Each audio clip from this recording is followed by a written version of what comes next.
Okay, I'll start out by marking out for the windway, and going by the plan here usually says 20 to 30, but I found my experience is that it works better for me if I make the length 40 millimeters.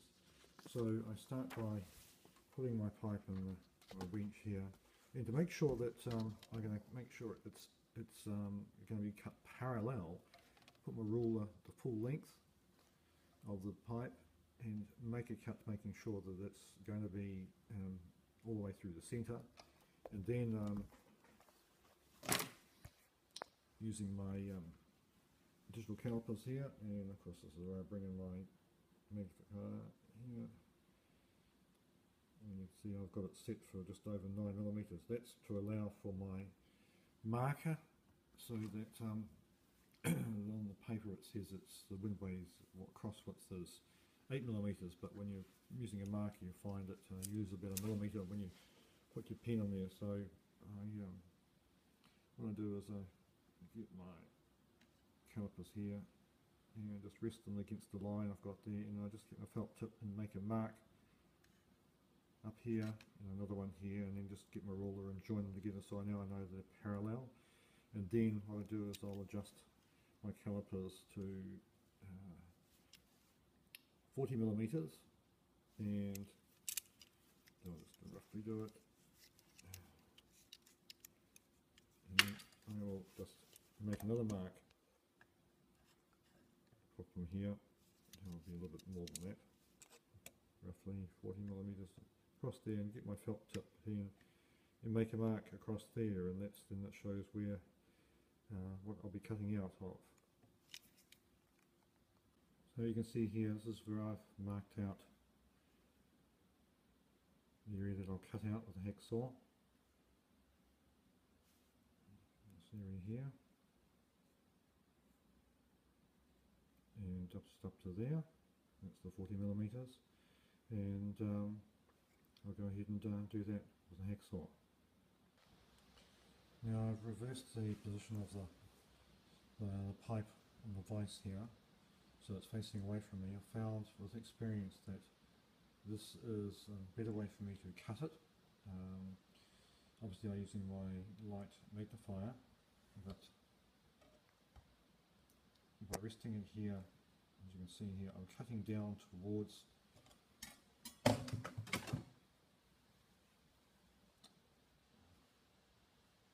mark here. And I found in the past when I was cutting in the opposite direction, I'd end up scoring further down here. But if by using the hacksaw, as I cut all the way through down to here, quite carefully, I can feel, as well as watch, but I can feel with my fingertip, when I've stopped cutting of course, when I've reached this point here. And usually what I do is I get my craft knife and make a score across here, and then I get a pair of pliers and I just bend it until backwards and forwards until it actually breaks off. So I'll go ahead and do that, and we'll pick it up after that. So I've cut down both sides, and all I'm really doing here is just all this pops away, and I'm left with the rough cut here. As you can see, I've cut a little bit too far down here, and what I'll do to cover that is I'll use my black tape to come around here so it still seals that off. It'll still work perfectly fine, but hey, goes with the territory. If you go a little bit too fast, then you come a little bit too far. So I'm going to say measure twice and cut once. Anyway, what I'll do now is I will take my files and sandpaper, and I'll just smooth all this off, get rid of all the rough edges, and then what we do is we use a file to cut, well, to file down to give you the blade cut here about 45 degrees. So we'll come back to that in a moment. Now what I've done is I've taken my file here and just carefully at a 45 degree angle filed away till you see we've got the blade cut just to the right angle there, and everything's nice and smooth there. So the next step is I'll get my dowel and cut it to size and fit it and go from there. Now I've taken my dowel I'm going to use to put into the football here. I use some fine grain sandpaper just to smooth this off here so that it's a nice clean area for the airway to flow through, making sure that I don't burr the ends of here. They need to be quite sharp at 90 degrees. I just slide it in, go down to about, the measurement says about 5mm there, which I'll just verify that. And what I've done with my little other piece here, now I've cut through here, and what I'm going to do is open this up and slip it over top of this, slide it all the way up so it covers up here, and that becomes the fipple end with the windway, just all naturally there, very easy to achieve. So I'll go ahead and do that. Okay, I've slid the cover piece all the way up to the end here, so it covers the windway, and what I'll do now is I'll just chop off this excess dowel here and we'll move on to the next part. So I've cut off the excess dowel. You can see just the windway there, the curved windway there, and on the side here. The great thing about this is that any moisture tends to fall its way to the side there, and it doesn't get as clogged up as with the normal penny whistle would. Here and these ones here, where it's just a straight line. So what I'm going to do now is, because I use my iPad for the tuner, I'll just grab out my other B flat here, and I'll blow them to just see how close they are. They're not too far off, I should think.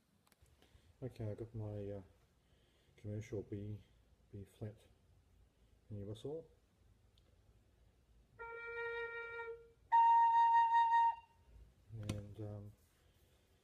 And I just trimmed a little bit off the end here to make it a little bit shorter, so let's see how close it is.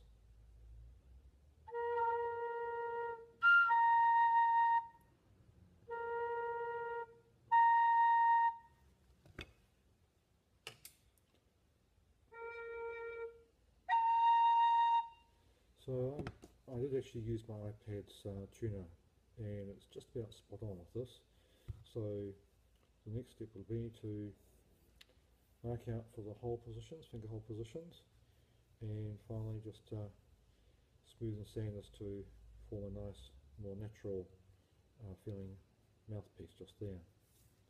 So far so good. Okay, what I've done now is I've put a felt tip mark along the length of the body of the flute, the penny whistle, to help me get the finger holes in line, well, hopefully get them in line. And what I usually do is start by looking at my measurements here. So I'm looking at the hole closest to the end, and I usually, what I work out is that I take the 275mm away from the 331 and use that measurement there to place the hole at the end here using my digital calipers.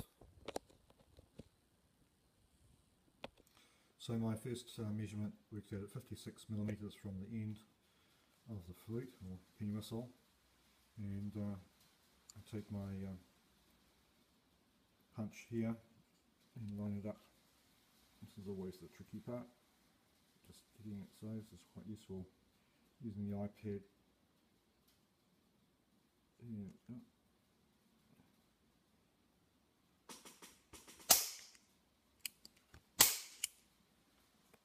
And we should end up with a little nib in there. Yeah, where I can rest my drill bit in and get it in line. That's always the tricky bit, you can just make it out there. So I'll go ahead and drill those holes out. I start off with a small hole about 2mm and just gradually work my way up. I go by the measurements on my sheet here.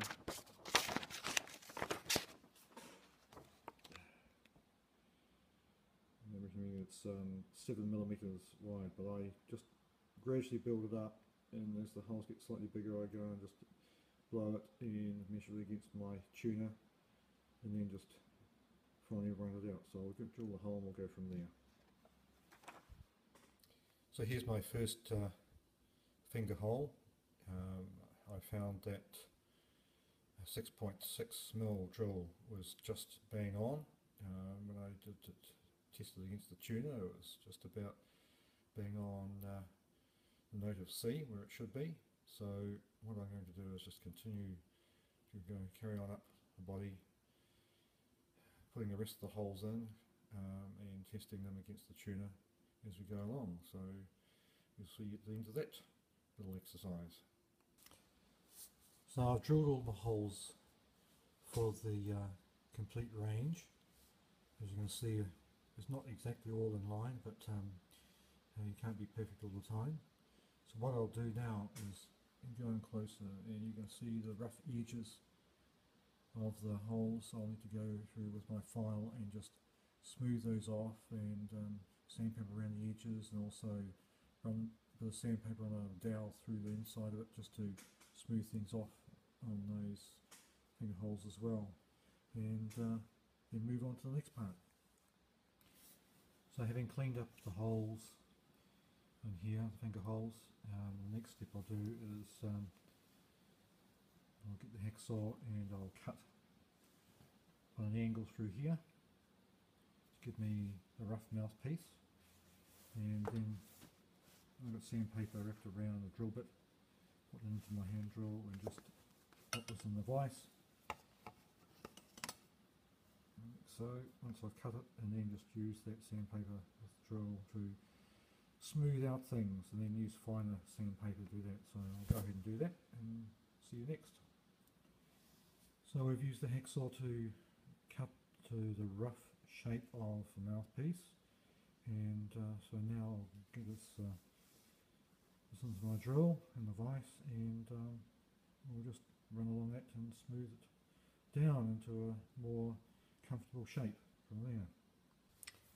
And here we are, we've sanded it down, and I've used fine grain down to glass paper to give it a nice smooth finish and edge, and you can see more clearly the curved woodway. So what remains to be done now is just get some sandpaper to clean off these markings on the pipe, and just do a brief sand down, and then I'll use some steel wool to give it a final polish, and we'll be done. Get back to you.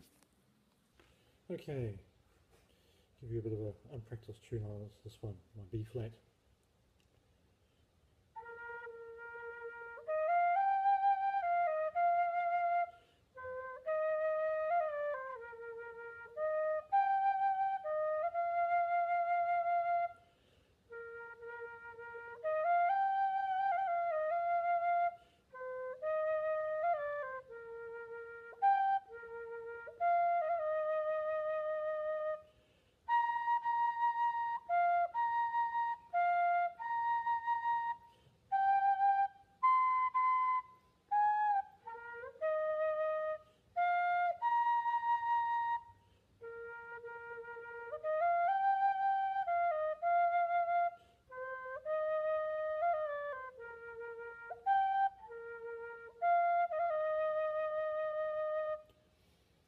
There you have it.